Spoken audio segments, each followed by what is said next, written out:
দর্শক, ম্যাচ চলাকালীন কি ঘটেছিল তখন? কেন মিরাজকে মারতে তেড়ে গেলেন বিরাট কোহলি? খবরের বিস্তারিত জানুন পুরো প্রতিবেদনে। কানপুর টেস্টে প্রথম ইনিংসে ব্যাট করতে নেমে ধুমধাড়াক্কা ব্যাটিং শুরু করেছে ভারত। প্রথম ইনিংসে 233 রানে অল আউট হয় বাংলাদেশ। চতুর্থ দিনের দ্বিতীয় সেশন শেষে মাত্র 16 ওভার শেষে 2 উইকেট হারিয়ে 138 রান তুলে ফেলেন ভারত। এরপর আরও একটি উইকেটের পতন হলে মাঠে নামে বিরাট কোহলি।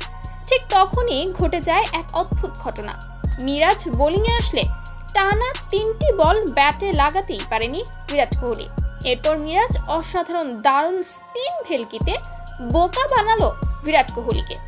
আর এরপর বিরাট কোহলি চরমভাবে রেগেমেগে মিরাজকে মারতে তেড়ে আসেন, যেটা দেখে হতাশ হয়েছে গোটা বিশ্ব। আসলে দর্শক, ভারতের ক্রিকেটারের কুকুরের মতো ব্যবহার এটা আজকে নতুন না, বরাবরই তারা এমন খারাপ আচরণ করে থাকে। তো দর্শক, আপনাদের কি মতামত ভারতের ক্রিকেটারদের এমন চরম খারাপ আচরণ দেখে? তা অবশ্যই জানিয়ে দিবেন ভিডিওর কমেন্ট বক্সে।